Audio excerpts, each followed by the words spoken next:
fucking thing. Hey, what's going on, everybody? We are live here today. I told you guys in the podcast a few days, well, 2 days ago that me and a friend would be discussing this. My friend Chris, say hi. We're going to be discussing the issues with Alien Covenant when we saw it on Thursday night, and the overall issue with the Alien prequel series and what could possibly be done to improve them. Mostly, we're going to be covering lots of the contradictions, I would say, in the series. Yeah. I see what you're doing. I'm just fucking with you. No, that's fine. Yeah, hey, what's up? All right, so what do you want to discuss? I think we should Okay, go. Should we well- go just like based on like the chronological order of the movie? Well, number one improvement. Let's get Ridley Scott off this fucking picture. But that aside, that aside. Oh my god. We'll see. Let's see, because he first did Alien in 1979, so Yes. it was probably started production probably around 77, I would say. Yeah. That was 30 plus years ago. Yeah. And now it seems that he is trying to reinvent the wheel. I think one of the things that I feel like that Ridley Scott is really trying to get us to approach is like the notion that, well, maybe the original Alien films don't exist. Yeah, because Which the sheer doesn't amount make any fucking sense. yeah, with the sheer amount of contradictions. I'm not just talking about Prometheus, just the contradictions that are in Covenant. Mm-hmm. With like everything else that happens in Alien at some point or another, it's just you're just kind of like one of the What? all right, I think we should go to at one point in Prometheus and then bring it up later.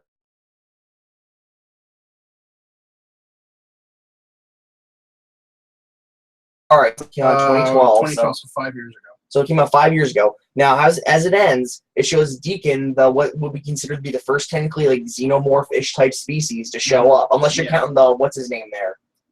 The one guy, quote unquote, comes back from the dead at the end of Prometheus. Remember, and he attacks the crew. Oh yeah, well that doesn't really count because he's just some kind of weird amorphous blob. Don't forget, there's also the deleted scene though, where they show like they show an alternate scene in it. Well, it's like an alternate version of that scene where he looks like kind of like an alien. So, but anyway, like I was saying, the one thing that kind of contradicts when they were slowly releasing clips of them for Covenant right before it came out, they were showing the clip where they got to the engineer world, and it kind of just ends right there. And David's like, "Oh," it says to her, "Oh, I'll wake you up." Says Dr. Shaw, "I'll wake you up when we get there." And to find out later on in the movie, he just dropped all that where's the engineer virus on them all and just vaporized them all, which makes me think, okay, but he tells the crew the ship crashed, which it did, and Dr. Shaw died in the crash. So assuming it would, which we know wasn't true, Dr. Shaw did not die. Dr. Shaw did not die initially. Yeah. Because we find her later on dead on like an experiment table. But here's the thing that kills me. He has all these live samples of like him experimenting with the virus with various creatures, like other like neomorphs. Yeah. And like all these different like experiments he was doing. How do you get all those samples from one host? Yeah, well, there's a lot of logical inconsistencies with it. It's entirely possible that when he released the initial wave, that killed the people in that city, and so he went to other places, captured engineers somehow, experimented on them, and Shaw was because he wants to kill humans, he wanted to see how the virus interacted specifically with human DNA. So he would take little samples of her and inject it into that. This is unless he was making clones of her, making clones of her like that. But this is the thing that the problem with this movie is that I am in my own head making up possible solutions to this question of how did he even fucking do this? Yeah, which frankly is a question that shouldn't even been asked because the second they walked into that room, the other guy should have just shot him. But that's my opinion. Yeah, it's like we'll get into the plot later. Bang! No, I'm not falling for that trick again. Yeah. Like the second you see one of them dissected, you're just kind of like, okay, we're out of here. Yeah. Like, I mean, we'll get into the plot in a little bit more detail later, but that's kind of the problem with the storytelling, though. Overall, is just like you're left to wonder how he did these things rather than why he did these things. Not to mention, they show things and then they never bring it back up again. Like going back to Prometheus, Deacon. Yeah, at the very end, they end, show him and they make it seem like, oh my god, he's the first, like this thing is the first xenomorph to appear. Yeah. They never mention it again. Yeah. Like, what was the point of showing that then? I get like it's probably just like there for the Alien fans or people who didn't know that it was a prequel to Alien. I get that it's there to show it, but there's a lot of obvious hints that went in it as well. Yeah, like the mural on the wall in the virus room. Where where it shows a queen. It looks like a queen alien. It looks like some kind of, which is like. There's so many inconsistencies, and it makes me wonder if Ridley Scott is attempting to tell his own story in his own fucked up way, please every fan of Alien at the same time, and somehow establish some kind of lore, which the funny thing is that in trying to do the first two, he breaks the third. Yeah. Basically. Yeah, it's mind-boggling. It really is, because there's so many just not even like story inconsistencies, but like logical inconsistencies. Yeah. Like, one thing I want to know, he had 5 xenomorph eggs in that one chamber. Yeah. What laid the eggs? They don't just appear out of nowhere like that. Well, that one I actually wanted to get into because we were talking about it a little bit earlier. I think the whole thing with the Queen, first off, that was not Ridley Scott's original idea. It was James idea. Cameron. It was James Cameron's idea because he wanted to have like an actual villain for the film, which for Aliens was brilliant. Mm-hmm. Aliens was an excellent movie. And it made sense, though, too, for the way the xenomorph in 1 and 2 behaved. Yeah, well, in 2 more than 1. 1 actually, especially with some of the deleted scenes that were present, or especially in the director's cut too. In the director's cut, yeah. 1 made it somewhat clear, but at least implied it, if nothing else, that the xenomorph life cycle was specific. It was you get egg, facehugger, host, chest burster, xenomorph. Xenomorph captures other hosts, makes them into eggs for distribution later. Mm-hmm. That's the life cycle. There's no queen involved. There's none of that. And I think that's what he's trying to get back into, which I can understand because that was his original vision in the original film. But doing it, though, you also contradict the rest of the entire series. Which is exactly what I'm saying. And he keeps throwing in these odd nods to stuff that happened in the rest of the series, and yet completely contradicting him at the same time. Almost to the point of contradicting the original film, which is even weirder. Like, for instance, like when he... In Alien Covenant, when the captain of the ship, when the chest burster comes out of his chest, it comes out like a miniature version of a xenomorph. Yeah, it's not like a snake where it scurries away. It comes out like it stands up and it extends its arms out and everything. Yeah. Like it's following David's commands. Yeah. In fairness to the original film, that in that particular scene, it was like it's a worm surrounded by a ton of hosts. So while it was very much wormy, it would make a certain level of sense that it wouldn't just kind of stand up and do things. Yeah, but even then, though, it looks totally different compared to like the rest of the chest bursters in the franchise. Yes. I'm not talking about Alien. Like go to like the Alien 3. No, actually, no, Alien 3 it was kind of like it's because it was like the. But to be fair, that one came out of a dog. Or if you watch the alternate cut, it was an ox. Yeah. But like in Aliens, when it came out of the human host, it still had the same look. Alien versus Predator, same thing. Alien versus Predator Requiem, same thing. They all had the same look. They went with this exact thing. Yeah, and it would and they would hide. They would find somewhere to hide and gestate where they could cocoon themselves and just grow. Yeah, it was like a twisted butterfly. Yeah, like a really fucked up butterfly. Yeah. But yeah, so it's like it's introduced a lot of logical inconsistencies and a lot of story inconsistencies with the rest of the films. But let's think for a moment that maybe if Ridley Scott had come out with Prometheus and said, "Hey, we're rebooting the Alien franchise. We're not trying to tell a story at this point. We're basically just saying we're starting over from scratch." I think I would have had a little bit more respect for him. The problem is that he has waffled so horribly on it. That it just has gotten to the point where it pisses me and it pisses a lot of people off. Because he keeps saying like, well, especially with Prometheus, when Prometheus came out, it's like, well, it's not really a prequel. But it totally is. And they're not really going to the same place with the same people, but they totally are. You know, it's like, it makes people's expectations really funny. It makes really, really fucking horrible. Yeah. Oh, go ahead. Sorry. And it makes it, and a lot of times it makes it seem like, especially with Prometheus more than Covenant, although a little bit with Covenant anyway, it feels like the characters are being shoehorned into a specific plot. Yeah. Which does exist in Covenant a lot. Yeah, like scientists that are extremely stupid and illogical. Yeah, well, and not even that. Like in the first one with Prometheus, it's like, hey, we're gonna get high in this creepy cave, and look at the snake thing. That's a little snake thing. You can't hurt me. Oh my god, my arm! You know, that was, oh my god, I fucking... Yeah, he's like, oh, hey, you're cute. Oh, you're cute. What the fuck is it doing to me? Yeah, like, that was stupid. It's a hostile... Well, the worst part it's an unknown organism on an unknown planet. You would have to have some kind of protocol for that. Yeah, really. Not to mention the fact that the second he gets near it, it gives off a threat display. Yeah, like a king cobra. Yeah, like a cobra, or literally anything with flaps on its neck, like the lizard or the Dilophosaurus. Yeah, okay, you're going back to Jurassic Park. I'm always gonna go back to Jurassic Park. Anyway, but the whole thing is like, it's just they get shoehorned into these really stupid plots, and the worst part is like sometimes it's, and ironically more with Prometheus than Covenant, because in Covenant they really had like no reason to do what they were doing. Yeah, if they just kept going to like the planet was just going, none of it would have happened. Although I want to go back to the thing with Dr. Shaw though. Yeah. Okay, with the whole thing, she's supposedly dead and all this stuff. How did she get to the control room of the ship and send out a signal? Well, they don't explain that at all. I think that one was set up by David because it's not so much that she sent the signal, it's just that there was one and they found evidence of her there via the ship's recordings. Yeah, and they found like the picture of her and her husband, they found her dog tag. Yeah, so it's actually entirely possible, but that was specifically set up by David to attract people. Like, also, that's the thing. Do you think that the flare that like damaged the ship in the beginning, do you think that was just some odd cosmic coincidence, or do you think that was somehow David doing something to actually, here's the thing. I would have been totally fine with it being an odd cosmic coincidence if fucking Captain Man, whose name I don't remember, who replaced James Franco, if fucking Captain Man had not specifically called attention to it, I would have been totally fine with just being like, well, whatever, it happened. Yeah. I would have been but he specifically called attention to it and nothing. Yeah, that's how he doesn't believe in coincidences. Yes. There's a trope within media called Chekhov's gun, which you've probably heard of, and the people listening to me just ramble on have probably heard.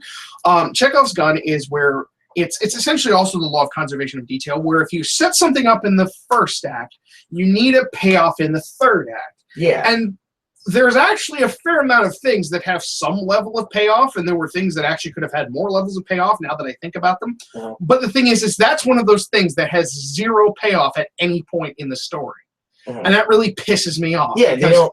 Unless they're gonna bring it up in the next film. Yeah, because it was completely pointless to need that.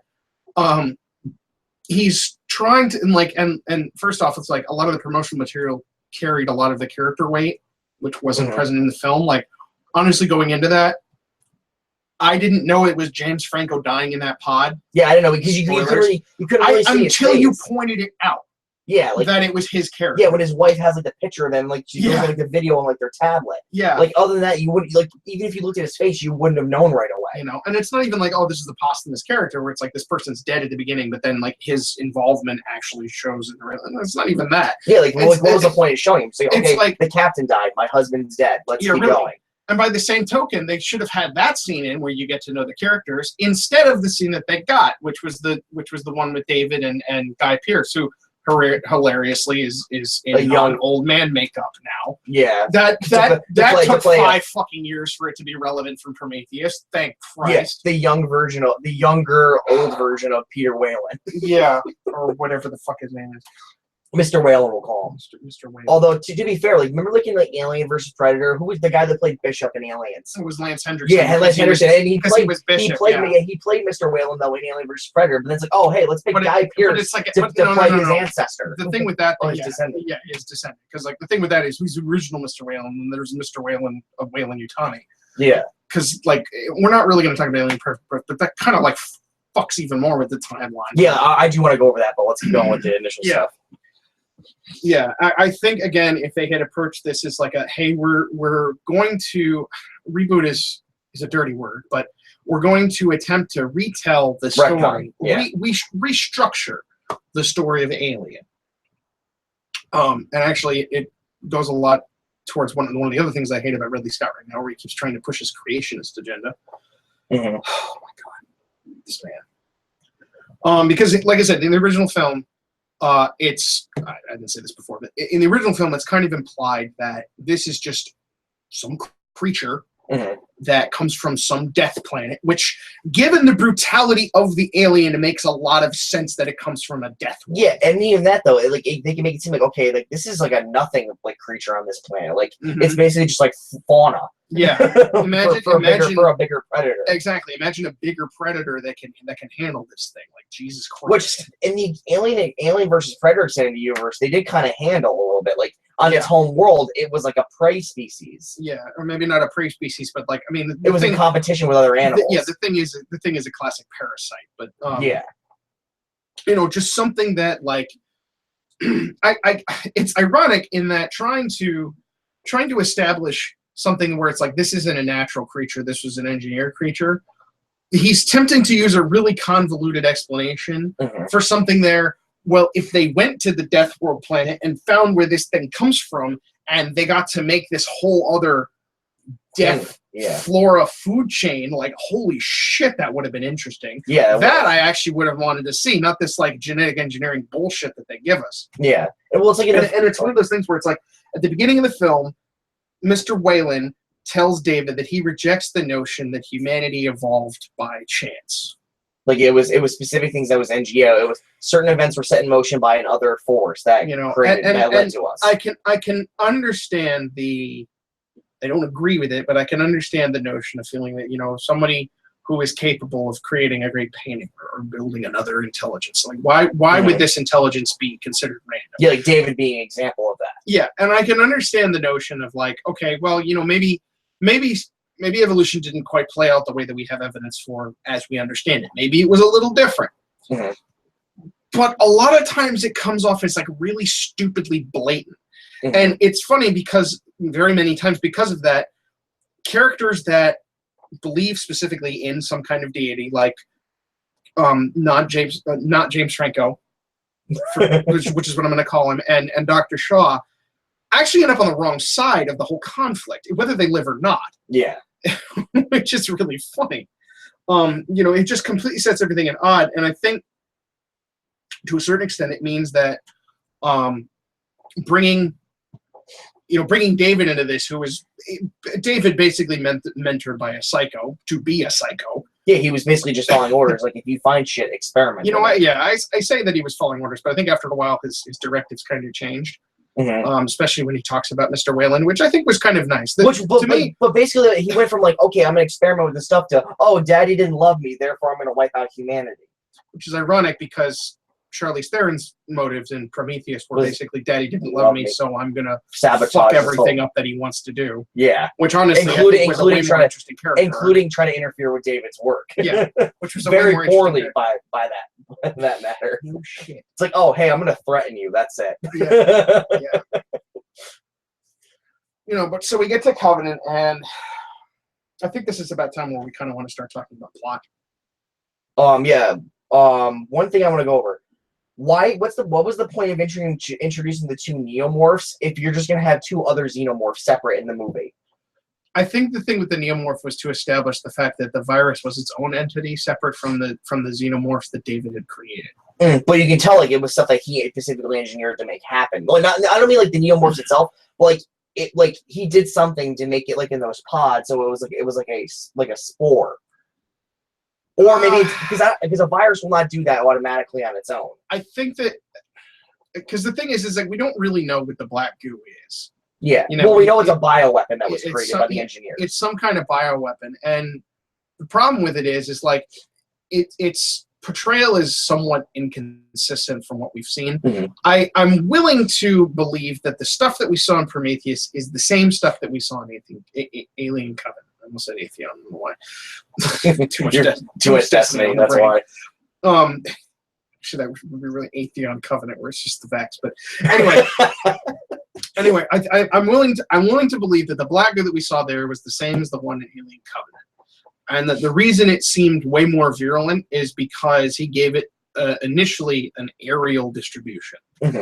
Because and they do say it in the film that like the virus does one of two things: it outright kills, or it incubates other things that can just brutally murder our stuff. Which I find interesting that it's supposed to do that. Yeah, it does one. Yeah, it's like this is just meant to wipe out. As you see when he gets to engineer world, he just drops it on that population. It wipes them out. It doesn't incubate anything. It doesn't incubate anything. But like when you go to like Prometheus, it does both. Like when he puts it in Dr. Shaw's husband's drink, it slowly destroys him. Yeah. But while it destroys him, and it alters his DNA. It alters DNA. So Dr. Shaw had like that little tentacle face hugger thing inside of her womb, in spite of not being able to get pregnant somehow, unless it turned his sperm into something totally different. Yeah, I honestly am just willing to think that was just a giant creepy sperm. Probably what it was, and just gestated and kept growing, and it was an ideal environment. But still, if her body couldn't conceive, though, that means it wouldn't have been able. Although to be honest, because she couldn't conceive, that just means it could mean anything. It could mean her eggs are damaged. It could mean it doesn't necessarily mean there's anything wrong with the womb.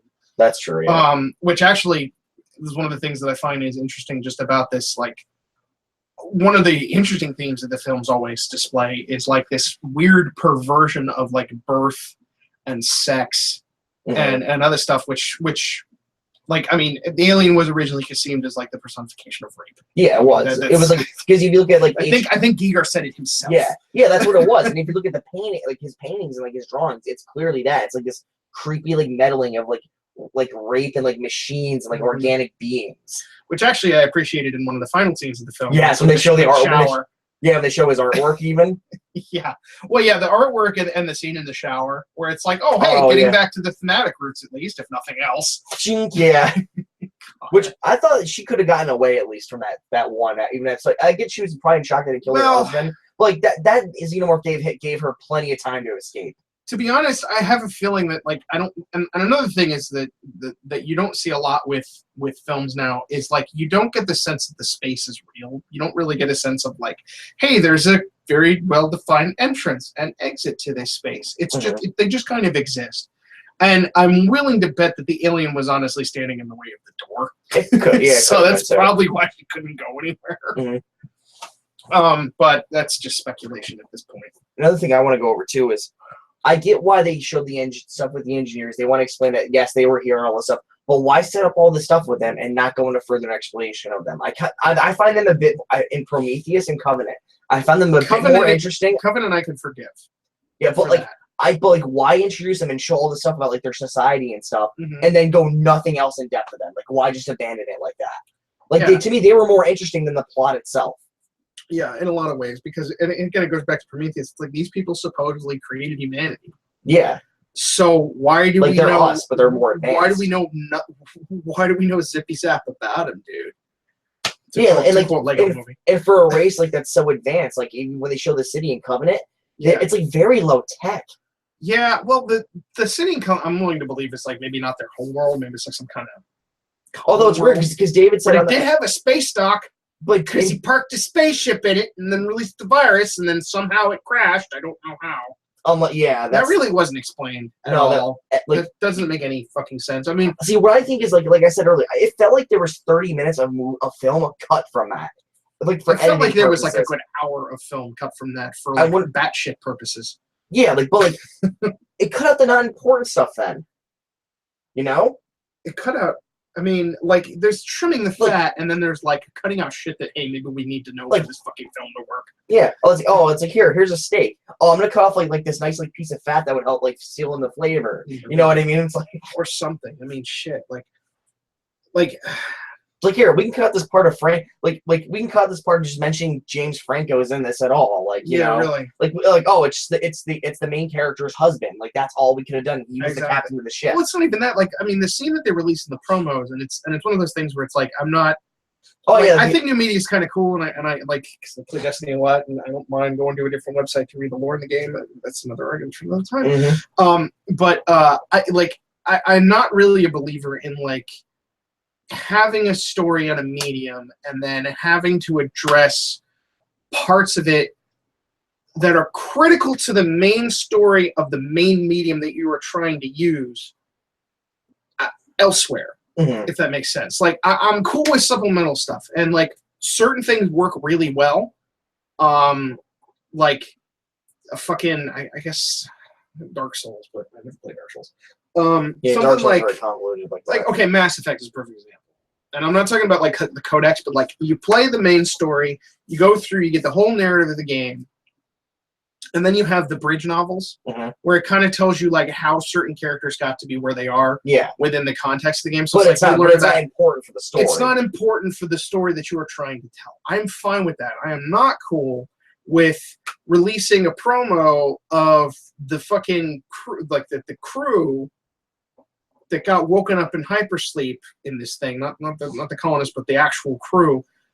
At least releasing a promo of them like being real people together and establishing their characters in a way that we can empathize with, and then not show it in the movie. Like, that doesn't hold any weight for me, dude. I want to see that in the fucking movie. Yeah, I want them to be human. I want to be able to care about them. You know, that way when they die, and it's like I literally like, except for not James Franco, main character not Ripley, and Walter.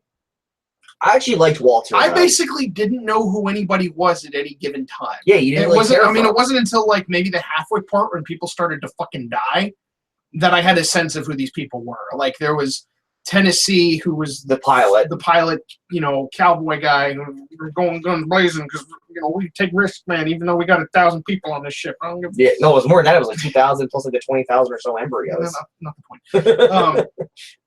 You know, versus like you know, and like his wife, which by the way, from start to finish of the scene where Marine guy with not James Franco's wife, him getting infected from that point until the ship exploded, perfectly, pretty much 100% awesome to me. Like perfectly reasonable. Like all the reactions in it were like, genuine. Yeah, they were genuine. They made sense for characterization. Not like in a specific way, but like in a general way. It's like these people are at this point so fucking out of their element. One person's trying to maintain some level of common logic. The other person completely flips the fuck out. Yeah. Understandably.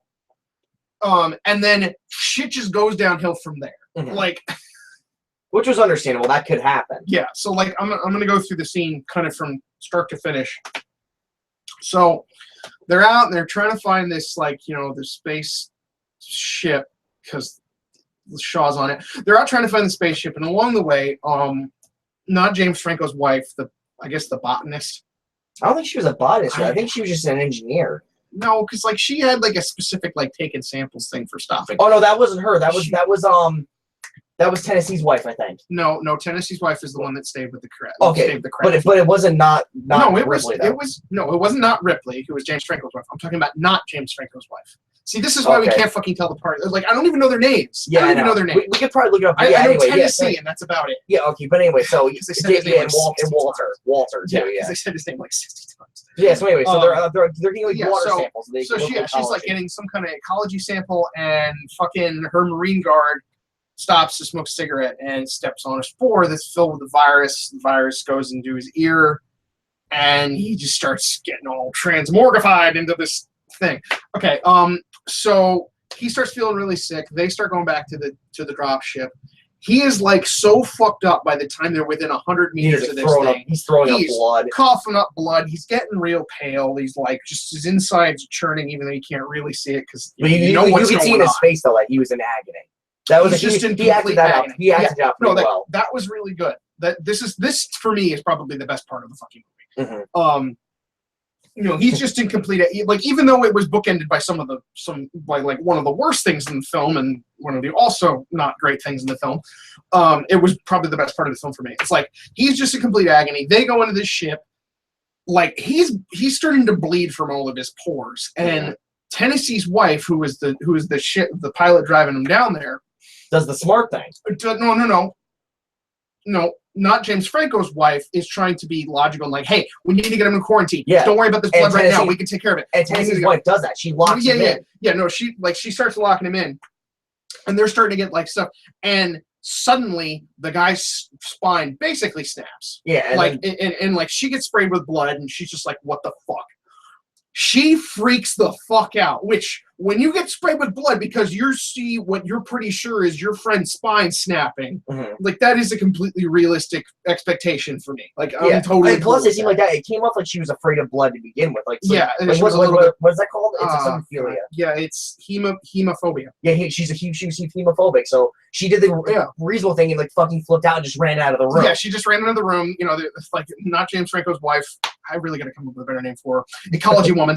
Yeah, ecology woman's still trying to handle this fucking situation while she's covered in the guy's blood. While she's covered in this dude's fucking blood. Like, I really hope that thing isn't like cross blood.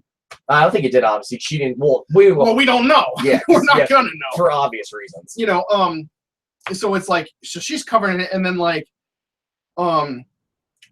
Tennessee's wife, the pilot, starts kind of freaking out, and I think she goes to like get a gun initially. Yeah. Because she's just like, we're just going to put a bullet in this fucking dude. She does shut the door first. She locks the door, puts them in quarantine, which, even though she's freaking out, is actually still pretty fucking reasonable. Yeah, she was freaked out, but she was still thinking, like, okay, I got to lock this guy up, and she's got blood all over her, so I have to keep them away. I have to keep them in quarantine. And then She comes back. She's got a shotgun or something like that. Yeah, it was a shotgun. It's actually, she like runs back and forth along that thing a couple of times. But she grabs a shotgun though in particular. She does grab a shotgun at one point, but I think it was like because they go into the. This is where my memory's kind of failing. No, she went to go talk to the crew. She went to go talk to the crew, and that actually is one of the things that was dumb about the film. But I'll get back to that. She goes to try to talk to the crew. She can't really talk to them that much. She's just like, "Oh my god, there's so much blood!" And they're like, "You're having a lot of fun, what?" Because they can't fucking hear her. And then the other guy started to show symptoms. Yeah, and the other guy started to show symptoms because he breathed in the spores in his fucking nose, and it just went pretty bad. So they, so the main group is coming back. She goes back into the room, and the thing erupts out of the dude's back. Which they dubbed officially a blood burster instead of a chest burster. Or like a back burster. No, because the other one came out of the guy's mouth, remember? That's true. Yeah. But yeah, the title officially, like, from what I've seen, is called blood burster. Huh, that's interesting. But yeah. So this thing is like a spider monkey on mutant tiger steroids. And it fucks that one girl, the botany girl. It fucks that botany girl. The ecology's one. She's like, it's like slashing her. She's got a knife, and she's like, what the fuck? And it's like slashing her. And then again, while breaking quarantine, which isn't the best thing in the world, of course, we learn in a moment that it doesn't matter. Tennessee's wife comes in with a shotgun. She's just like, all right, I don't give a shit. I'm just gonna blow this thing away. At that point, I think Ecology Girl was probably going to get caught in the fucking crossfire. Yeah, she was going to die. That thing fucked her right up anyway. So she's going to blow this thing away, slips on the blood. Completely reasonable. She slips, fires, pulls a fucking hole in the roof. Blows like a fucking hole. There's like gas everywhere, which actually sets up, amusingly, the way that the ship is going to explode. Yeah. And she's like, fuck. So she backs out of the room. She gets her leg caught because she's freaking out, and the door, the door basically breaks her foot. But she does manage to shut the door and put the little neomorph, or the protomorph, I think is what they ended up calling it. Oh, was it? They called it, because the neomorph was from Prometheus and the protomorph. No, that was called Deacon. They dubbed it Deacon for some reason. Why, I don't know. The little spider monkey. The little spider monkey starts breaking the fuck out, and you're like, oh, shit, this thing is dangerous. It was breaking through like pained bulletproof glass. Yeah, like quarantine glass. And so, like, it chases her into the cargo bay. She actually managed to land a hit on the fucking thing. It doesn't do anything, but she managed to land a hit on the fucking thing. They were, like, really impervious to damage in those neomorphs. They were, like, really, like, hard to kill. Yeah, it really seemed like it. But, so she lands a hit on the spider monkey, but, like, then she starts, like, firing wildly because she's freaking out because it's not going down and it keeps moving everywhere. And she hits a fuel line, and then she causes a spark. The whole fucking place goes up.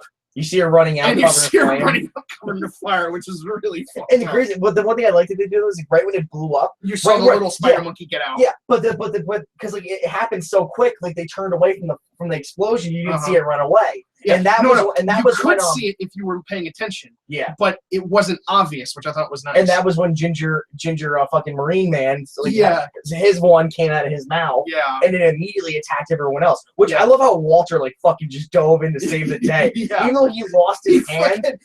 He lost the hand because it bit it off. But then he channeled his inner Assassin's Creed. He really did. Which, by the way, Assassin's Creed got panned, and I kind of understand it, but I still enjoyed the movie. I'm just going. All right, here's how we'll designate David and Walter. Yeah. David will be Michael Fassbender 1. Walter will be Michael Fassbender 2. Since we're just dubbing nicknames. Oh my god. So yeah, but the and to me, like, okay, so that was probably the best in terms of cinematography. In terms of just plot progression, from this thing is happening to that thing is happening to that thing is happening. That was the tightest, best part of the fucking film. Yeah, and it's about the halfway point. Yeah, and because then it happens. The second one, right when they're fighting that second one, they're trying to kill it and put it down. The first one comes out, and it's like noticeably bigger within like seconds. Yeah, in, like less than a minute, it's like doubled in size. Yeah, because it was born like maybe 5 minutes before. Less than that even. Because in that time from when it ran off, into like the minute and a half, 2 minutes, when the second one came out, and then that one attacked as well, it was maybe 2.5 minutes, and it like almost tripled in size in that time. Yeah.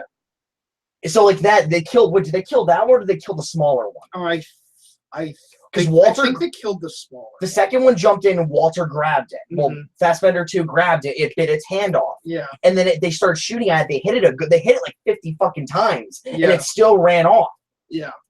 Oh, it did, because then they killed the bigger one. That's what happened. They killed the bigger one later. They shot the little one was one that got full sized. Oh, because they killed the second one. So for the original one. Yeah. They killed that one, they put it down, they're all freaked out. And the second one comes back, and then Michael Fassbender #1 body checks the fucking thing. No, I know. He fires the flare in the air that scares it off, remember? Yeah. No, David comes in and he fires the flare, which scares it off.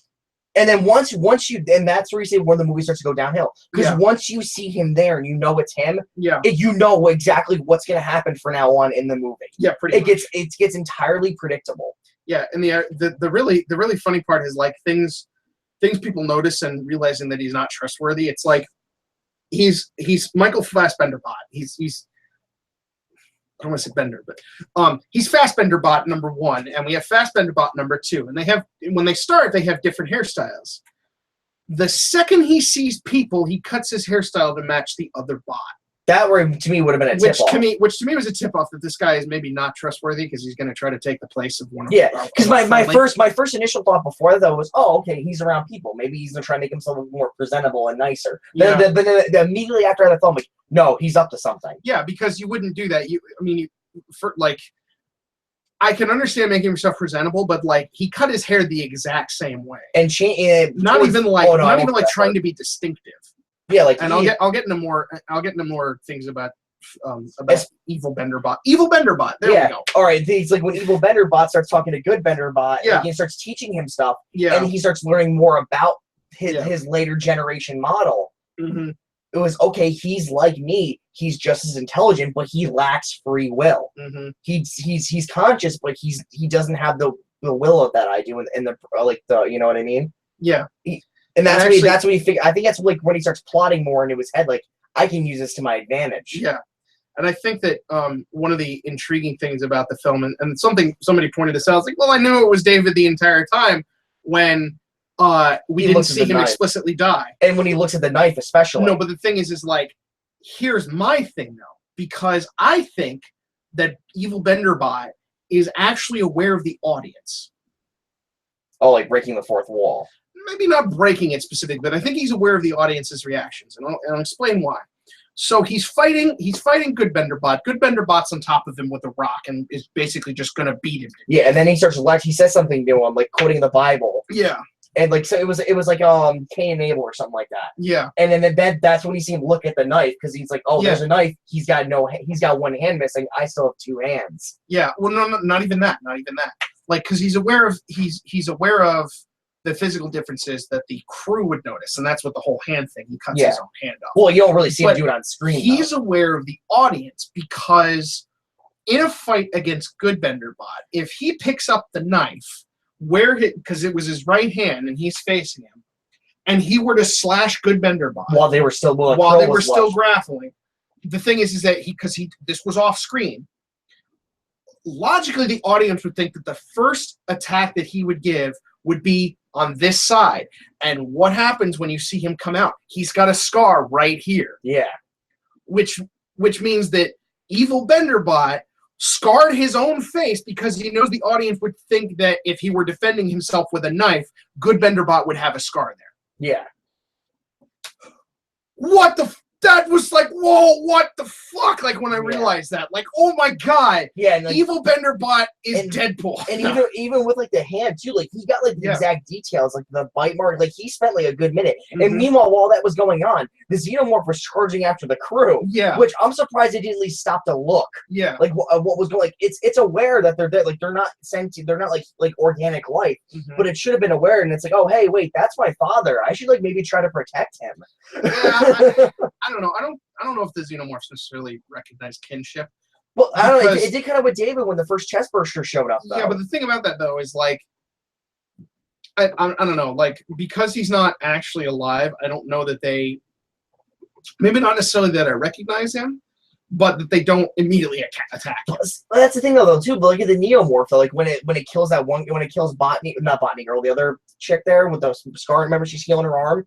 And then she turns around, the Neomorph is just staring her down and just rips her head off. Yeah. Then when Evil Benderbot goes and looks at him, they get right in each other's face, and he like kind of like starts blowing on him gently. Like he's like, trying to communicate. Yeah, like he's trying to do that like in some way.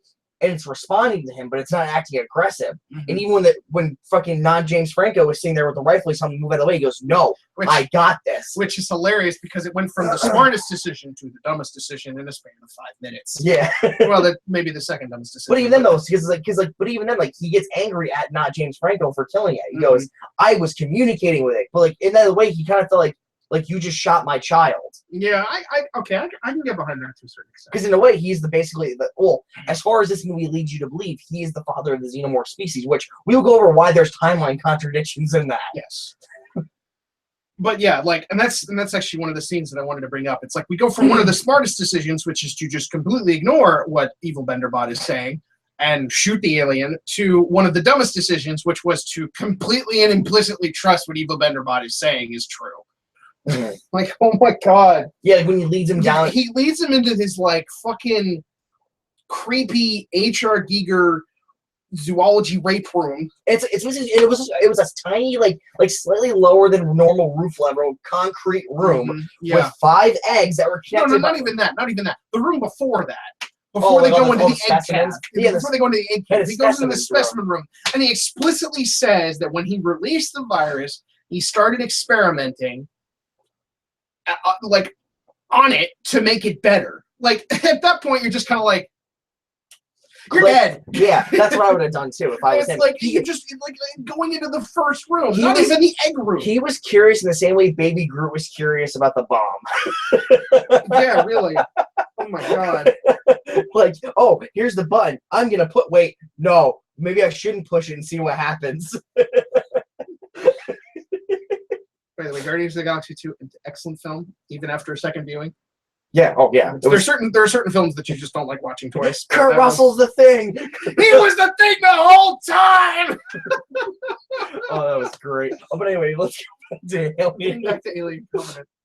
But yeah, it's like so much of this stuff is just like a mess. But again, I still think that Evil Benderbot is aware of the audience, and he's aware of the audience's expectations. Which the audience's expectations is they want to see more alien shit. Yeah, like, especially like when the second, I don't know, which they never revealed the second egg, a second egg even opening with a face hugger. Yeah. When it got on the ship, they never revealed that happening all on screen. Well, no, because it got on it opened, and because they had the one that opened, which the second one escaped. Okay, yeah, the second one did escape. You're right. It ran away. There was a second one. And, okay, I forgot about that. Yeah, because it was the second one, and it got on the face melted marine guy. Yeah. Which it still got him anyway. Yeah. Here's the thing that kind of bugged me a little bit about that. It's like, so the whole point of the facehugger is to insert one egg into somebody's gut. Well, I don't think it got the chance to do it though, because everything happened so quick. Well, no, that's what I'm saying. It did. That's what happened. That's right. That facehugger, because there's no other facehuggers. There's 2 facehuggers. There's one that gets not James Franco, and there's one that gets melty face marine guy. But wait a minute though, isn't it like when we saw melty face guy though dead on the Covenant ship? Wasn't there a facehugger next to him though? No. There wasn't. Like that's where. So that's how quick. So that's how quick it is. Which doesn't make any sense to me because like it barely got the tube down it's implied. Yeah, it barely got the tube down his throat. It's implied, at least if nothing else, with not James Franco's death, that like it has to be on there for a minute. Yeah, you know, unless like and even then facehuggers are known to like elude from danger anyway. Like in the movie, at least in the movies, it seems that way. Like it waits for something to be vulnerable. Like go back to Alien vs Predator. When the Predator kills the first facehugger with his boomerang. Yeah. Then you see the second one in the background, and it waits. Yeah. It waits for the Predator to take off its mask and get distracted. So when it goes to turn around and put its mask on, it leaps at him. Yeah. Yeah. Exactly. Or something similar like the bit with what's his face? The guy from Alien 2, where he released it into the room where Newt and Ripley were, because it's like, because they're not armed, and it's a room that's a lab that he can lock from the outside. Hey, Gorman, that's what it was. Yeah, whatever his name. But yeah, it's implied. No, if nothing else, like not even regarding the other films, it's implied that in this film, the facehugger takes some amount of time to actually lay and properly incubate the egg. And somehow the guy was implanted after like literally seconds. 5 seconds of the thing being on him. Yeah, like and you see the tube was kind of out a little bit, Yeah. but it wasn't out that far. Yeah. Like judging by like remember going back to the first Alien when they're examining what was it? Not Dallas. Dallas is the captain. No, it was John Hurt's character. Yeah, what was his name again though? Kane. Kane, yes. When they remember they're doing the MRI on him, and you could visually see the way down there. you could see the tube like into his lungs almost. Yeah. Which like it leads to believe like it takes its time. It wants to do it properly. Yeah. So that like, and even then though, remember they also go over it takes over its host's biological functions. It works as a set of lungs. Yeah. No, and that's kind of what I mean. It's like I'm willing to forgive it to a certain extent.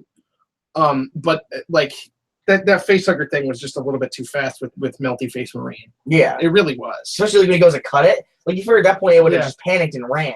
Yeah.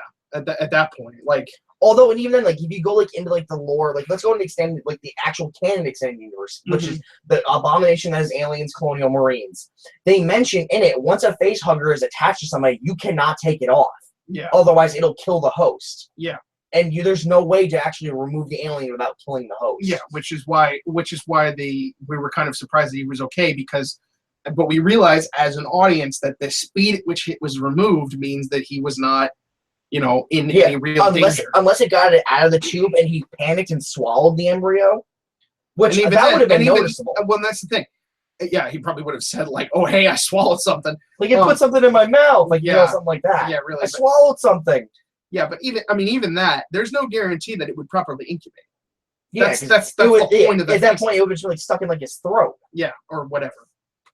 Well, then they don't exactly reveal how big the embryo is when they deposit it, though. Either.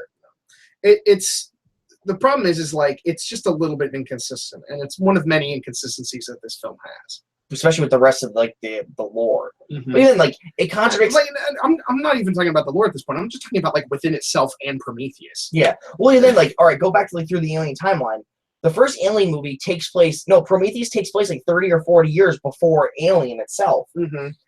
But the thing is, though, what contradicts it, like right in the first, like right when they find the engineer ship in Alien, they estimate it's at least hundreds of years old and it's been sitting there. Yeah. And there's alien eggs. And clearly, there's tons of them. Millions of fucking eggs in that thing. Enough, yeah. Because when they get to the LV-426, like there's like those. Well, no, they never explain what happened to the ship after that, like in Aliens. Well, they got there. They got there. This is what I can say about Aliens is that in Aliens they implied that. They didn't necessarily find the ship, but they found a cave where more eggs were. Actually, no, because if you watch the extended cut, they find the ship. In the extended cut, Newt's family finds, because it's Newt, her brother, and her parents. They find the ship, and they're like, "Oh, we're gonna make so much money off this salvage." Yeah. And then Newt and her brother kind of just sitting there just toying around, and Newt's getting kind of worried, and her little brother's like, whatever, he's screwing around with shit. And then it comes back to Newt's mother coming back, freaked out, dragging her father, and he's got a face hugger on his face. I do remember that scene. Okay, yeah, they do find the ship. Yeah, because that's in the director's I remember that. The thing is, I remember it being like they just found it in a cave, but no, that was that. But still, yeah. The point is that they do find the ship. Yeah, and that's but they never explain what happens. They never explain diddly fuck about it afterwards. Well, that's the point. It's left to your imagination. Yeah, well, that's the key. But then that also means there's technically still more eggs on that planet. Yes. Because when the facility exploded, who knows how far away the ship was, and if it was caught in the explosion. Yeah. Because those eggs are very hardy. Obviously, they survive in LV-426 without any kind of atmosphere. Yeah. Although there's just so many inconsistencies with the rest of the lore, and the problem is that there's a lot of inconsistencies within the film itself. Well, like I said, unless it was like it's like Evil Benderbot like rediscovered how to make them. They're pushing that. They're pushing it though, like he discovered it.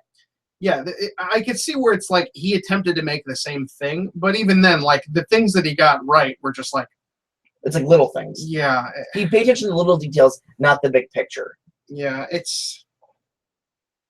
Although I did kind of like that little nod towards the end when they push it out of the airlock, the last xenomorph out of the airlock. I did think that was kind of a cool nod to the original Alien. That was pretty good. It was really weird though, the movement of the alien. Yeah, it didn't seem. It came off like the dog alien from Alien 3. Because like there's only like a handful. There's like 2 moments where you actually see one standing on its hind legs. The shower. Yeah. Or when it first walks into the deck. right before they blow it out of the airlock. You see it standing, but the rest of the time you see it when David's looking at it on camera, which everyone thinks it's Mitch. What was it? Was it Walter? Walter. Well, yeah, it's supposed to be Walter watching the camera, but it's really evil Benderbot. He's watching it all, but you see it walking around on all fours in a corridor. Yeah. But then there was like that one scene in the promos where you see like diving around the corridor, which they never show, by the way. Another fucking example of cut content. It was hidden behind a paywall. Buy the season pass today, folks. We're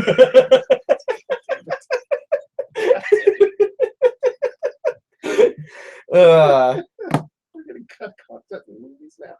Okay, I can see them doing that. Yeah. I can see Hollywood doing that. Look how much more money the gaming industry makes compared to Hollywood. Yeah, but the gaming industry is built on repeatable content, though. That's the difference. Like a movie, you go in, you get the experience, and you're done. It's not, but then they release like deleted scenes if you buy the DVD. Yeah. So in a way, that is kind of cut content. But that's the thing, though. You make a separate purchase. All right, that's true. You know, you're already buying the DVD, and you just get extra shit on. Well, a game technically, the cut content, you can buy a season pass, which in itself is a separate purchase. Yeah. But you don't need to get it. That's true.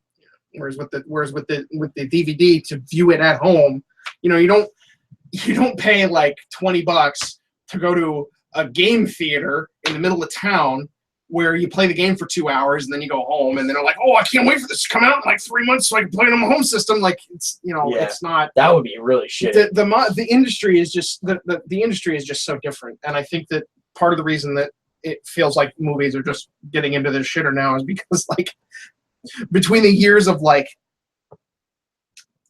shitty economic practices of the film industry, like, oh yeah, Star Wars never made a profit.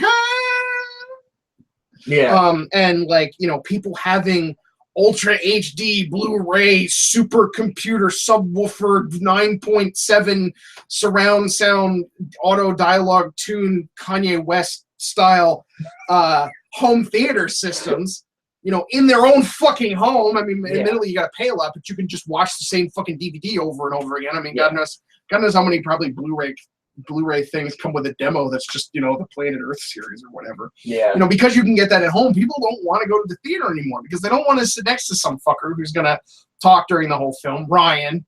Hey, to be fair, when the movie kept cutting out. To be fair, no, actually, I will say that like it was one of the worst movies that I think I've seen this year, but it was one of the best theater experiences I ever had because of the fucking cutouts. Because it gave you a time to stop and go like, okay, show of hands, everybody. Who would have voted to go to this planet? Yeah, okay, cool. Awesome. No, although I think the second, that was probably one of the best, but the first I ever had was when I saw Alien vs. Predator in 2003. It was one of my aunt's old boyfriends, Bruce, and his son Chase, who I think just graduated high school at the time. I thought Alien vs. Predator was like 06. It was somewhere around that time. No, it wasn't 06. No, because 07 was Requiem, so it was like 04, 05. It was like, I think it was before that even, because they waited a couple of years between each one, which was, the timing was just poor, which also wasn't the reason why that movie flopped, but Requiem was so bad. But yeah, that though, it's like the timing was off. It's like you wait like years to release a sequel. It's like, I don't know, Prometheus and Alien Covenant. Although at least one of the things I could at least appreciate about that though is the fact that it's implied and stated, not implied at all, it was stated, that Prometheus took place well before Covenant. Like 10 years before, so you're able to be like, okay, well, these characters have had some time to grow into their own happy, psychotic individuals. Yeah, exactly. Well, I get that. Yeah, but oh my God, it's just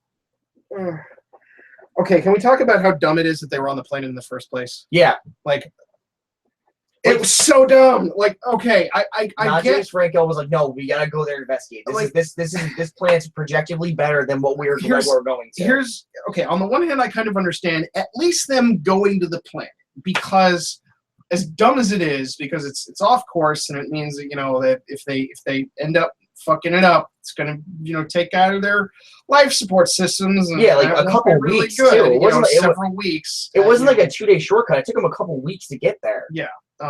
But anyway, so aside from that, like, it makes sense that it's at least intriguing that it's a much better planet than the one they were looking for.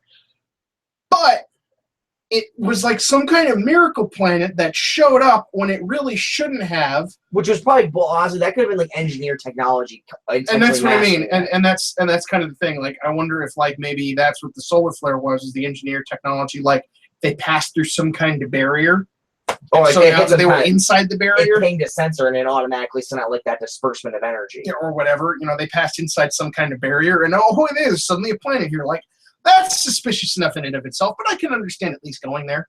Yeah. What I don't understand is getting to the planet where they don't seem to take any scans from orbit of any kind. Yeah, they don't measure. Like, at least in Prometheus, they did that. Like, oh, this planet has oxygen, but it's like you're breathing through an exhaust pipe, which they say. But okay, so maybe they don't have the kind of specialized equipment that they had in Prometheus. Prometheus was a way more advanced ship. So maybe instead of landing in the middle of a storm that's like 3 times as powerful as any fucking hurricane on Earth, they wait until it's clear. That way, if there's a problem, they don't have any problems bringing the ship in and out. Yeah. So they don't do that, which is really dumb. And then they don't go, oh, hey, well, let's maybe just stay in orbit for a little while with our shit sensors that can't detect everything and figure out what's on this planet. Is there anything on the planet at all? Maybe we can find life forms. Maybe we can find other evidence of civilization, which they would have found if they had fucking actually looked for the fucking stuff.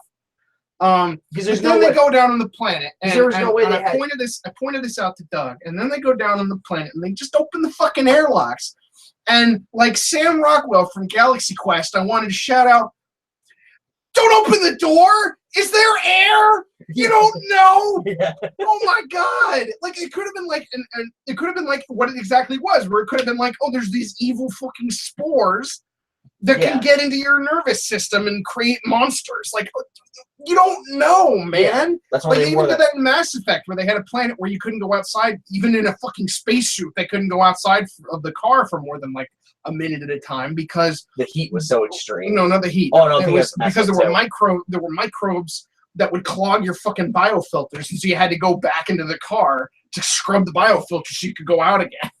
Okay, I know what planet you're talking about. Yeah. Yeah, it was like Novaria or something. It was like Nova Core or some shit like that. Core. But the point, yeah. Sorry. Back to Marvel. I watched Guardians of the Galaxy last night, so. But yeah, it's like it could be something like that, like some kind of like you don't know, and this like half-assed attempt to go and by the way, they've got to trek like 3 fucking miles to get to this goddamn ship, which I mean I kind of get because it's like whatever, but it's like if these guys are like such good pilots, it's like, hey, why don't you guys just drop us off in the bus and then go land somewhere so we don't have to walk 8 fucking miles. Yeah, that was a little weird. That was like, oh my god. Considering that also like especially because okay, and then with more spaceship fucking nightmare magic. When Tennessee finally gets down to the fucking planet because he took risks with the big spaceship, which was completely unnecessary. All because he jeopardized potential. Like 20,000 fucking individuals. Yeah, because like, oh, my wife's down there. That was it. Well, it's not like he knew that they were dead at that point. That's the dumb part. Like, that's driving down through the fucking storm. Even like the computer was like, yeah, no, you can't override this. Yeah. And then someone else like, fine. Basically peer pressures into somebody. Yeah, it's like here, hey, but yeah, do the override. Moving a little bit on. Yeah, so like, and then they get to the planet and like, they're like, hey, everybody's on board, but there's a fucking xenomorph on the outside of the ship. Let's fly around this arena thing with all these columns and start hitting them because that's what I like to do because I'm a cowboy. Yeah. Oh my god, dude, just go up.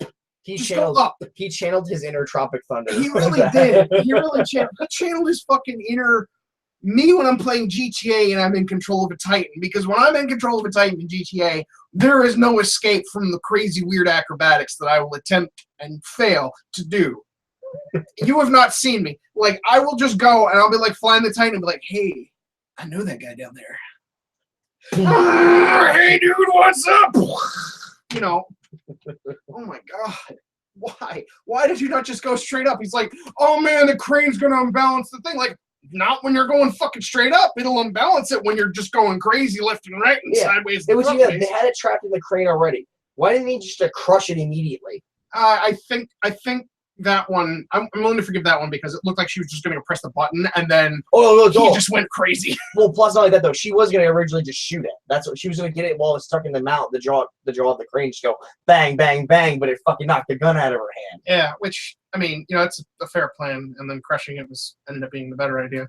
Yeah, and it also was actually really good because in crushing it, it burst all of its blood vessels, and so it just it put acid everywhere, which meant for her to look at that and go, oh, hey, if we run into another, like later when the other one pops up, hey, if we do this in the ship, it'll just bleed. And we'll have a huge vacuum problem. Yeah, instead of just shooting it when they saw it, it's like, oh, hey, wait, let's try to blow it out the airlock. Yeah, which again, I'm totally cool with that. Like that's fine. And the crushing thing was kind of cool because it was very like, haha, I am bigger beastie. Yeah, and like the squeal it lets out too, which I like, which was kind of weird. Like that's another thing I didn't like with the Alien movies. Every movie seemed like they changed its calls. Mm-hmm. Maybe in the next Alien movie it'll have the raptor calls. Yeah, no, but Jurassic Park. Oh yeah. But it's like for like the first one, they had like that weird like high pitched like wail. Yeah. But then like the second one, like where in Aliens where they got that sound from, right? They were trying to get like a sound of a baby elephant, and while they were doing it, a peacock was doing a mating call. Oh my god! But it was perfect side by side when the baby elephant cried and when the peacock cried. So that's how they got that sound. They just spliced it together in post. Yeah. Yeah. Which the only time they ever used that again was in AVP Requiem. It's kind of funny when you think about it. Yeah, but they never used it again after that. But then like Alien 1, 3, and Resurrection, they used all different sounds. Yeah. Personally, I think that the best Alien in media, other than the original and Aliens, is Isolation. That's the best presentation Isolation, of the Alien media. Isolation, they had, if you actually paid close attention, if you get close enough to it without it noticing you, if you were in certain parts of the building, it was a different alien.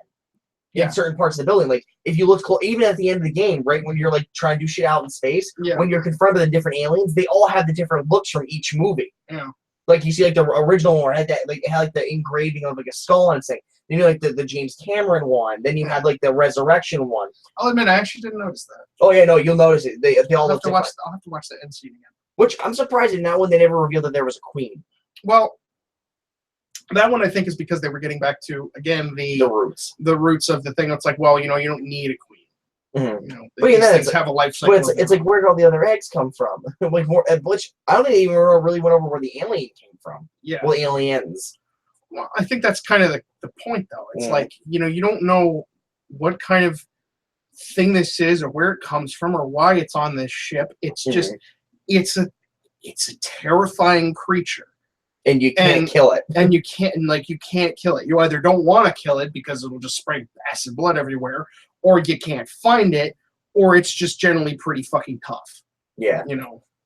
Because there's only one way you can really get rid of it once it's spotted you, otherwise it would kill you. It's like flamethrower, poof, hit it with a quick burst and it scurries away. Yeah. Otherwise you have to use like the environment around you, or hopefully there's like androids or other people around. You can use them as like meat shields. Yeah, at least in isolation. But that's always been kind of the key to the Alien movies. Not just like I'm willing to respect trying to tell the story of where they come from, and which is why Evil Benderbot is probably one of the strongest points of the film, because that's clear that where they did most of the work, especially his relationship with Walter Good Benderbot. And his ability to see into the audience's expectations. Deadpool bot 5,000. It really is. Like that's like I was honestly thinking about that. Like why would Evil Benderbot have that scar right there? Because no character saw him get into the fight with Good Benderbot at that particular point in the fight.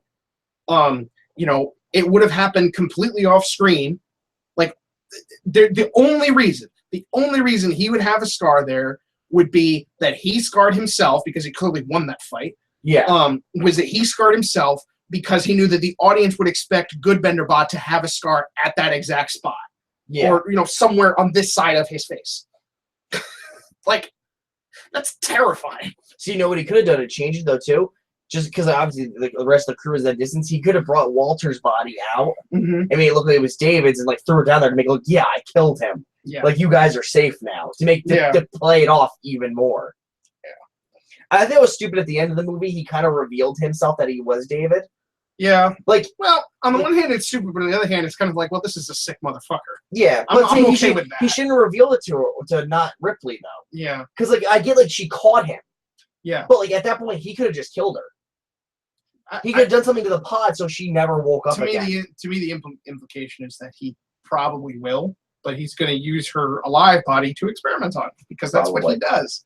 Yeah, like wake her up at some point during the journey to the planet. And, Because Tennessee didn't. He was already asleep by then. Yeah, he was already asleep. And yeah, because all the crew was only hurt Tennessee and not Ripley and David. And then the colonists, which didn't a couple of them die anyway? Yes, a few a few of them died in the initial solar flare. Yep. That's what it was. Yeah, then like I love when you see Walter in the beginning, he's just going through the embryos like, this one's dead. Drop. You're like this little like when it lands in the jar. I love that scene and the joke that I made there too. It's like, I'm gonna get me some fat chicken later. Yeah. And then Franco died. It's like, oh look, refried chicken. No, that's grilled. Oh no. It was like, that's what I call Mongolian barbecue. Yeah. God, that whole thing. And then that's another thing that pissed me off kind of at the end. All right, Why do they Steven Seagal James Franco though? That's I don't know. But here's the thing that I didn't get though either. So at the end, when he puts not Ripley to sleep, after because freezing someone when their heart rate spikes is a great idea. It's probably like a knockout gas, and then it goes into the cryo process. That's my probably, but still, that's kind of a dangerous thing to do. You can't like one extreme to another. At this point, I don't think he cares. Yeah, but so like. He gets his own override, which you figure Mother would have picked up on something weird by then. Yeah, I get Mother's an AI, and she's supposed to be kind of like a low tech, high tech kind of thing, which they were trying to go. Obviously, I did appreciate they were going with this one with the like low, space trucker. Yeah, basically. But then it was like when he goes to he sees all the colonists, and he's like, all these test subjects. You can see it in his face, and then he starts looking at the embryos, and he gets really excited. But then he starts. And an embryo of a face hugger shows up. Yeah, what the fuck is that? Yeah, where did that come from? It would have made more sense if it was like an alien embryo, and he quickly just took one of the frozen things and just slip, did that. That would have made more sense. Yeah, I don't know, because the dumb thing is that I guess he wants to make it so it's he kept samples so that he can keep doing his work. His evil work. Daddy didn't love me. Which is really, which is funny because you'd think it would be he would have maybe not a face hugger, but one of the little chest bursters, or at least, or maybe he could hide a pod, hide one of the cryopods in the way back corner and have a full-fledged xenomorph. It'd be really funny if it wasn't a little thing with an embryonic face hugger in it, but it was a little egg. It's basically the egg that the face huggers lay. That's just got a little xenomorph in. Yeah, that would have been, and then you basically just force feed it to one of the frozen. Yeah, you could just, or he'd do a quick while they're frozen, do a surgical incision. Yeah. Put one in him, seal him back up. That way they're both completely frozen, and then just wait for them to unthaw, and sometime later take them out, put them in isolation in a spot where no one's gonna notice where this one insignificant colonist is, and just yes, we have victory. Yeah, I don't know. There's so much wrong. Although here's something I do want to see in the next, possibly the next couple films. Because they're going to make another one. There's this new series. There's going to be at least 4 films, so we have 2 more to go at least. How? Here's what I want to happen. This is what I'm talking about with Hollywood accounting. How? Yeah, these movies suck. But anyway, so here's what I want to happen. Something happens that David doesn't plan. A queen alien, right? I could see that. Yeah, that would obviously, really as we know, the queen alien is extremely smart, smarter than the smartest human. Yeah, she outsmarts. At this point, it becomes a fight between a queen alien and David, like a battle of wits. She outwits him and kills him. I could see that. That'd be interesting. And here's the twist. But it's told from the perspective of the colonists. I know. Yeah, right. But then here's the thing. Later at the end of the movie, you find out the engineers kind of had an idea that this was going to happen all along. So they just patiently waited at another end of space watching. And it's yes. And so movie 4 is the engineers coming in and just harnessing them and then riding them into space like a dolphin. I don't know, man. That I kind of want to see it happen. A mutation shows up where it's a queen. That's not supposed. It wasn't in his plan. Yeah, and actually, it outwits him. You know what the sad thing is? I think given that Ridley Scott's theming with creation and all that, I think that's not going to happen. Well, see that to me is the ultimate Frankenstein's monster scenario. Well, that's what I mean. It's that would only happen if someone else took the fucking reins, because it's not going to happen with him. He's just going to tell the same fucking story over and over again. Except every single time he's going to throw in this these things were created. How could they disobey me? Oh my, it's not interesting if he's just somehow always in control and never never afraid of these things. And it really seems like that's always going to be the case for David. The only threats that David has are humans. Here you go. If they do just four films, ready for this? James Cameron takes over and just fucking just does it properly. Yeah, film number 4, they just have James Cameron come in and go, "What the fuck is all this shit?" And he just fixes everything. And it's a 3.5-hour film where he fixes everything. And he cast Bill Paxton and Jack Nicholson. And well, I mean, technically Bill Paxton's dead, so. Oh my god, yeah, I forgot he died. So did what's his name from the first one? Yeah. The fucking what the hell is his name now? We just talked about him a minute ago too. He's the guy who had the chest burst. John Hurt, yeah. Yeah, he died like last year too. Yeah, no, Bill Paxton died earlier this year. Jesus. Yeah, it's sad, isn't it? Ultimate game over. That's it, man. Which his death was fucked up. Like he had a heart condition, and they tried redoing a surgery. They did because they had it was some kind of surgery they had to redo every so often. He just didn't survive, which was tragic. Those are always the most frustrating. Where you're just like, people know what you're fucking doing. Rest in peace, Hudson. Rest in peace. Yeah. Our favorite colonial marine. Which is Hicks. Oh, was he Hicks? No, Hicks was Michael Bean's character. Oh, that's right. I always got those two confused. Yeah, so did I. I think everybody did. Yeah, because they both started with H's, and humans are like oddly like OCD like specific, and it's like wait, similar letters. Wait, are they? And they look kind of the same in a way. It's like fuck. Oh, actually, now I want to go over the timeline issue. Okay. Let's start with which we did touch on. Now we have to go into another film franchise for this, which is Predator, which is technically the start of it all. It goes Predator in the 80s, Predator 2 in the 90s. Early 90s, 1991 or something like that? Yeah. Or 93, I think it was. Or maybe it was later than that. Yeah. Hold on, looking that up. We can do this. Let's just go to IMDb. Predator 2. 1990. All right, so I wasn't even born yet when this came out. I was. All right, so you have Predator in whatever year in the 80s it was. I think it was 87 or something like that. Then Predator 2 came out starring Danny Arthritis Glover. Which he was the most unlikely hero in that movie. Yeah, that was kind of a poor casting choice in my opinion. But it should have been. Gary Busey was in that movie. Yeah, dude, he was the government guy that gets killed. That gets cut in half by the Predators, like disc fidget spinner boomerang thing. Pop culture reference. Yep, but all right, so then immediately dated this video. Yep. So then, when all that goes on. Afterwards, in the year 2003, I think. Well, let's look up Alien vs. Predator, see when that came out. 2004. I was a year off. Yeah. 2004, Alien vs. Predator, which that's when the first continuity error comes up. Yeah. Now, supposedly, let's say we go with the story that David created the xenomorphs. That was in 2090. No, Prometheus took place in 2090 something, didn't it? Yeah. So that means it's 21 something. Yeah. Roughly, because it's 10 years after Prometheus. The 22nd century. But somehow the Predators on Earth already knew about the aliens and had like them a queen frozen on Earth. Yeah. Let's assume then that again, this is what I'm saying. Covenant, Prometheus Covenant retcons all that. This is what I keep saying about like if Ridley Scott had just come out with Prometheus and said, "Hey, we're not doing a sequel to Alien. We're not doing we're not doing anything with Alien vs. Predator or any other shit. What we're going to do is we're just going to take the Alien franchise and we're going to effectively reboot it. Mm-hmm. Effectively. Like, it's going to be its own story. We're not going to try to retell it, but it's going to be self-contained. It's going to be its own thing. I would have been fine with that. And I think a lot of people would have been fine with that. But especially with Prometheus, where he's like, well, it's kind of a prequel, but it's not a prequel.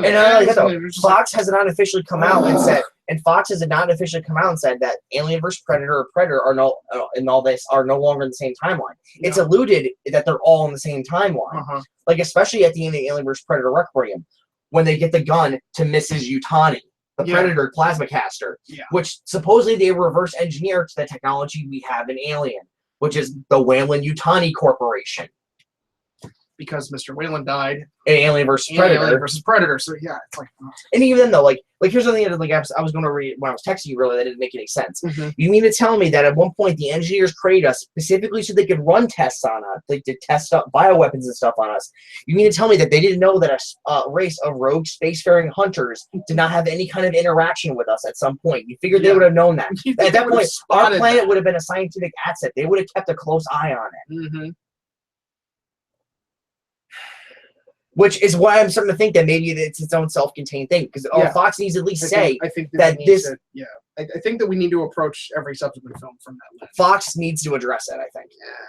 I don't think that they're required to, but it is a franchise, so kind of at their discretion. But I think from now on, we're going to have to address it that way, that it's its own self-contained thing that happens to look, sound, work, and feel just like the regular Aliens. Yep. Okay, and here's something I just noticed this real quick to go a little bit off topic. It won 2 awards and was nominated for 4. The first Alien vs. Predator. Yeah. That movie was like a 4, like a 5 at best. Yeah, Metacritic had it at 29. What did it win? It won BMI Film Music Award. Okay. Oh, probably the score. The score wasn't bad. Yeah, the score was pretty good.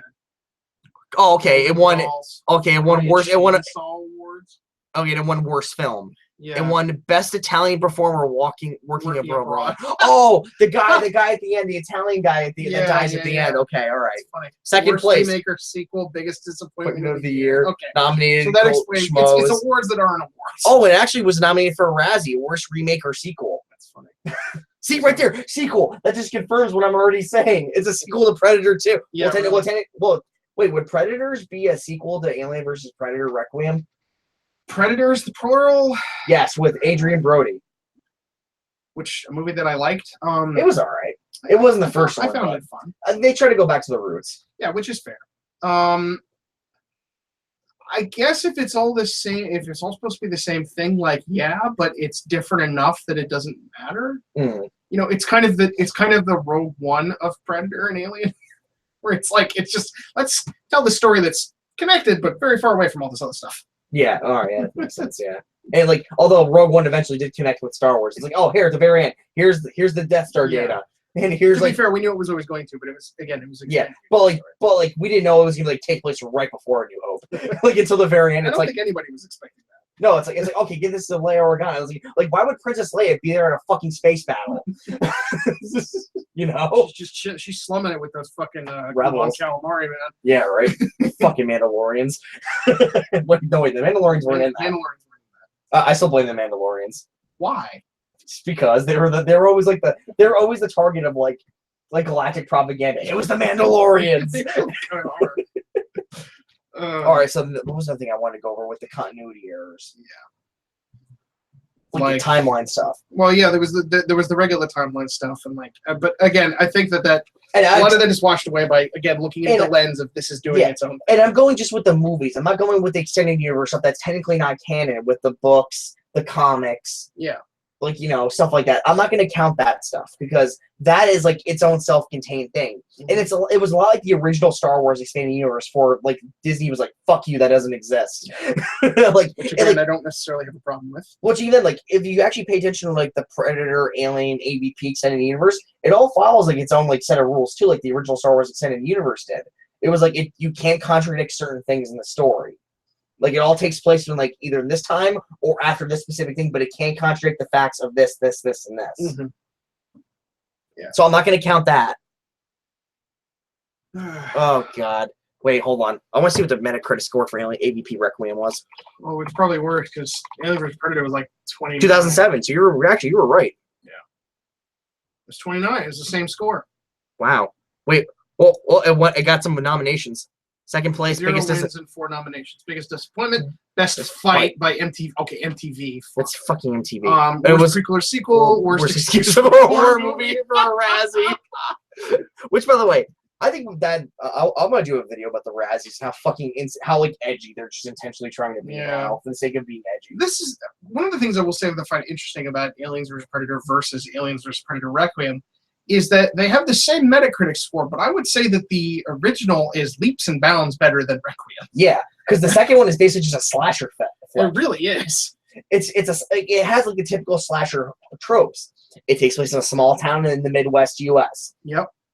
There's like this in this case, there's 2 unstoppable killers on the loose, like Freddy versus Jason. Yeah.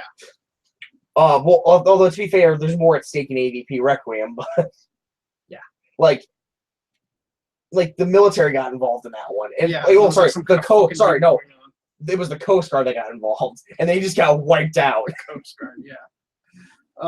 Although, to be fair, the gore in AVP Requiem was a lot better.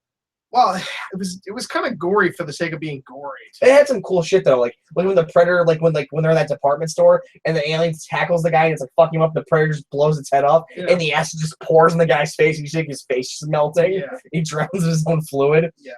Although that creepy fucking thing with the pred alien in the hospital with the pregnant women, that was weird. I will never fucking forget that because that was disgusting. That was gross for the sake of being gross. Let me put it this way: it was fetish level terrifying, which is like the worst kind of terrifying. Yeah, it's like kid toy channels being obsessed with like baby shit.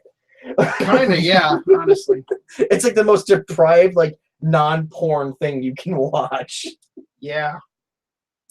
Yeah.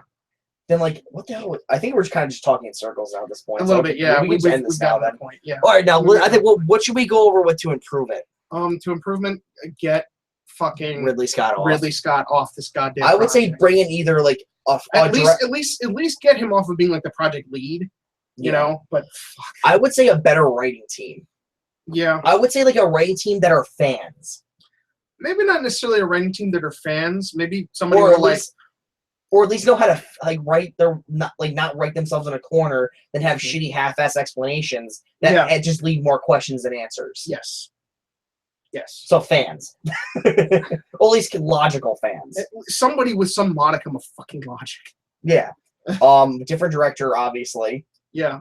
That's the thing. That's the thing about it. I would love to see James Cameron. The cinematography in this film was, as with Prometheus, was pretty fucking gorgeous. Mm-hmm. You know, especially with the landscape stuff. The settings, gorgeous. Yeah. The ship, gorgeous. Absolutely. It was very well done in that respect.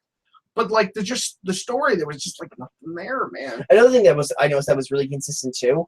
Mm-hmm. Go to Prometheus when they're at that lab. It looks like the ships, like the architecture style is similar. Mm-hmm. When they're on the other world, it's very primitive. It's like very like kind of like cities built inside limestone.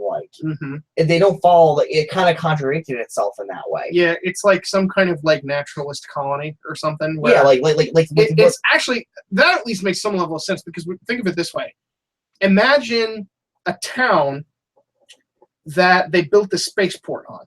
Mm-hmm. So it's like the town's got nothing to do with the spaceport. So the stuff in space is going to be a different architecture. But like the architecture types are like totally different, totally different though. You figure like at least with our human civilization, there's like some slightly different variations of modern like architecture, but there's not like huge leaps and bounds differences. Yeah, although I would argue that there would be a huge leap and bound difference from like a house built today to live on Earth versus a house built to live on the moon.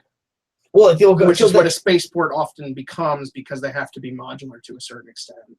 So yes, in a way. Bits. I don't know. To me, it just seemed kind of contradictory in a lot of ways. I respect that. I don't know. To me, it's like wait, why go with one totally different? Like it's a ship, really. You can kind of make it look like home at least. Yeah. Well, give it like that comfort. I think my thing with that though is like maybe that was just another colony world for them. Like they had the active spaceport, but they alluded to the point there where they make it seem like that was their home world. Yeah, I don't know. Oh, I just realized something. What? I think I might have just answered the test subject thing. The test subject. How did David have all his test subjects? Because he went to other places on the planet No. Remember when they're on the planet, and not Ellen Ripley goes, "Where are all the animals?" Mm-hmm. That's how he did it, probably. Well, that makes perfect sense. Remember, though, that the virus does seek out non-botanical subjects and just, either kills or incubates in them. Which is probably what he intentionally just captured animals native to that planet and did it that way, like insects, wherever he could, and experimented on them. Yeah. That's so we kind of just answered that question in a way. Yeah, yeah. I mean, that does make sense. It's not really a great answer because the expanse of how much he released at one time and the speed at which it seemed to spread. And turned like an alien version of Pompeii. Yeah, which I thought was kind of funny, but just the speed at which it seemed to have spread was kind of contradictory to what he said later. Yeah. As with everything in this movie. Yeah, they're like so like I said, what was the score you gave it? Because I gave it a 5 out of 10. I would have given it a better score if it had a better, less predictable story. Other than that, everything else I was okay with. The story is what fucking ruined it for me. The story really did fuck it. There were some genuinely very good moments. Elements of it that contradicted with the other thing. Like I said, I'm willing so that's to plot stuff, though. I'm willing to look at it through the lens of the other movies haven't happened in this continuity. Mm-hmm. I'm willing to look at it through that lens, and in that lens, the biggest problems for me was the fact that the plot felt really contrived, especially at the beginning and a little bit towards the end. But Evil Benderbot, the scene with the first scene where they get infected, and like one or two other things were actually really fucking spot on. So for me, Prometheus would have been like a 4 or a 5. This one's going to be a 5 or a 6. Oh, so you thought it was a little bit better than Prometheus? Yeah, I honestly thought it was better than Prometheus. But then again, you and I was just a fucking shit. But see, you and I come from two different things. I loved Prometheus. Yeah, like I hated it. I hated it so much because it was like it felt like it was trying to be Alien while tiptoeing around the fact that it seemed to involve the same things but wasn't Alien. And again, it's one of those things where it's like if Ridley Scott had just come out and said we're rebooting the franchise, I would have been like, okay, yeah, sure, whatever. But like it set up an expectation, and that's like and it was a stupid plot. Like at least they had a reason to be there, but when they got there, they did some of the dumbest things that they could have fucking done. Ooh, you're pretty. Yeah, basically. So yeah, for this one, it's a little bit better than Prometheus, even though it suffers from some of the same problems. I think Covenant suffered from a lot more problems from a story standpoint, though. Like another thing, again, like I keep mentioning, it feels like they cut a ton of the movie out that should have been kept in. Yes. Like, I would love better character development, first and foremost. Yeah. Sure, almost everyone dies at the end. Mm-hmm. But still, I would have loved to have seen better character development. I wanted to, that way I can genuinely feel like, oh, that person died. Yeah, no, I agree with that. Which is funny because it's a slightly separate opinion of, like, I feel like the characters at least behave believably for the most part. Yeah, up until, like, when David came in. Up until, let's see, they didn't behave believably when they actually were getting to the planet. But when they got on the planet up until a little after David was introduced, that's about the point where they stopped. Yeah, they were overly emotional compared to a normal person. Well, it's not even. I don't even necessarily mean overly emotional, but it's like rash. Like overly irrational at times. Like, and I recognize that it's a pretty terrifying state, especially when you see your friends get ripped in half. But, like there are moments where it's kind of like, why did you do that? Everything in you should say, get the fuck out of here, and you're still here. Yeah. Why? Yeah, I know you can't really go too many places. For instance, oh, hey, a solar flare hit us. A signal hit us. That could be a warning. Like, for all we know, Shaw could have been sending a warning to every on loop that David never discovered. Yeah, and that whole thing aside, that's like, I totally understand. Like, I don't necessarily like it, but I understand the reasoning for going to the planet. Yeah, like, this planet showed up on our scan. Like, this never showed up on our scanners, and it's potential, and it's way better than our best projections of this planet we're going to. Yeah, so let's at least investigate. The problem is that they investigated in probably the dumbest way. Yeah, like, oh, hey, it's a megastorm going on. Let's go, like, land. Is there air? You don't know. Then they land. Oh, hey, guys, we either landed in the Scottish Highlands or we landed in Seattle. Space Seattle. Seattle. Yeah, no, but it's just like, for me, it's going to be slightly better than Prometheus because I just fucking hated Prometheus. And again, it was like 5 years ago and I was in a different mental state, but it's going to be a little bit better because of things like that. Because I generally pay, for me, a lot of times when it comes to films, the most compelling character in a film can make up for the least compelling character. Mm-hmm. So if all characters are equally compelling, then it's awesome. But if one is like really, really fucking interesting and the rest of them are just kind of like, eh, then I'm going to focus on the really interesting character, which was David. Yeah. Evil Benderbot. He was, I don't know, I kind of lost interest in his character and once you figured out his evil motives and like all the shit, I was like, fuck you, I don't care about your character anymore. I personally thought that he was going to start fucking his robot double. Yeah, I honestly thought that was going to be a thing that would happen. Robot. Mechacest? Yeah, really. His younger brother. Something like that. Like, David's son. Yeah, really. Just the way that those two were doing it, the way that those two were interacting, I'm just like, this is going to lead to sex now, isn't it? Probably. It's going to be super hot because it's Michael Fassbender, but come on. It takes go fuck yourself to a whole new level. All right, so I guess we should just end this here then. I think we're done. So final thoughts. Final thought. Two sentences. They need to bring the series in another direction. Yes. They need another team working on this. Yes. That's my 2 sentences. Yeah. Michael Fassbender is a brilliant cast. Oh, yeah. And I completely agree with what you just said. All right. Well, I guess we'll end it here. I told you guys we were going to do this a couple days ago, and now we're done. All right. Let us know what you think in the comments. I'm going to share this around so more exposure gets. I don't care really about the views, how many views this gets. I want a discussion from the fan community. Yeah. And, like, because obviously people aren't going to agree with us. Like, I showed you that fucking screenshot of that guy actually the balls say Alien Covenant was fucking better than goddamn Guardians of the Galaxy, which is wrong. No. Two totally different movies. Yes. No. Just no, too. No, just no. All right, guys. Well, this has been. I guess I'll call this "Let's Discuss" for this podcast channel. You rock, Cleveland. We love you. Yeah. All right. Have a good night, guys.